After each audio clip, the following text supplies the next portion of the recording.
Hi guys, இன்னைக்கு நம்ம movie ரிவ்யூவில் பி வித் யூ படத்தோட ரிவ்யூ தான் பார்க்க போகிறோம். இந்த படம் இப்போ தமிழ் டபுள் அவைலபிளாக இருக்குது, மறக்காம செக் அவுட் பண்ணி பாருங்க. இது ஒரு ஃபேமிலி ரொமான்டிக் மூவியாக வெளிவந்திருக்கு. இப்போ இந்த படத்துடைய கதையை பார்த்தரலாம். படத்துடைய ஹீரோ ஹீரோயின் 2 பேரும் ஹஸ்பண்ட் அண்ட் ஒய்ஃபாக இருப்பாங்க. அவங்களுக்கு ஒரு குழந்தை ஒன்று இருக்கும். நல்ல ஒரு ஜாலியான ஒரு லைஃப்பை வாழ்ந்துருப்பாங்க. திடீர்னு பார்த்தா ஹீரோயினுக்கு உடம்பு சரியில்லாத போயிடும், இறந்துருவாங்க. இறக்கிறதுக்கு முன்னாடி மறுபடியும் நான் உங்களை சந்திப்பேன் அப்படின்னு சொல்லிட்டு இறந்துருவாங்க. அதே மாதிரி ஹீரோயின் சொன்ன அந்த டேட்டில் ஹீரோயினை பார்ப்பாங்க, உடனே போய் பேசுவாங்க. ஆனால் அவங்க பழசெல்லாம் மறந்து ஒரு புது ஆளாக இருப்பாங்க.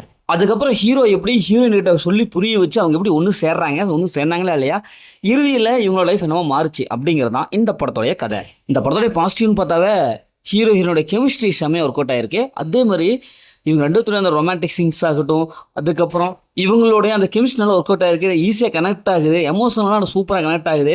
ஸ்க்ரீன் பிளே பொறுத்தளவுக்கு நல்ல ஒரு சூப்பரான ஸ்க்ரீன் பிளே கொடுத்துருக்காங்க. அடுத்தடுத்து அப்படியே வாவ் மூமெண்ட்ஸு, ரசிக்கிற மாதிரி சீன்ஸ் எல்லாம் இருக்குது. குறிப்பாக நம்ம ஹீரோ ஃபஸ்ட்டு ஆரம்பத்தில் அந்த அவங்களோட குட்டி பையனை வச்சுட்டு அப்படி இப்படின்ட்டு அப்படியே பார்த்துக்கிற விதம், ஸ்டைல் அதெல்லாம் நல்லாவே வந்திருக்கு. இந்த படம் பார்க்கும்போது ஒரு நல்ல ஒரு படம், ஒரு ஃபீல் குட் படத்தை பார்த்த மாதிரி ஒரு ஃபீல் ஆகுது.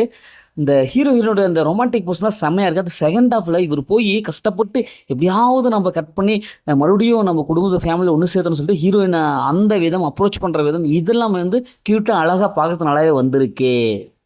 இது ஒரு கொரியன் மூவியாக வெளிவந்ததுனால நல்லாவே ஒரு ஒர்த்தாகவே இருக்குது. ஏன்னா மற்ற படங்கள்லாம் பார்த்தீங்கன்னா அந்த மாதிரி சீன்ஸ்லாம் போட்டு ஒரு மாதிரி பண்ணி வச்சுருவாங்க. ஆனால் இது அப்படி கிடையாது, ரசிக்கிற மாதிரி சீன்ஸ்லாம் நிறையாவே எடுத்து வச்சுருக்காங்க.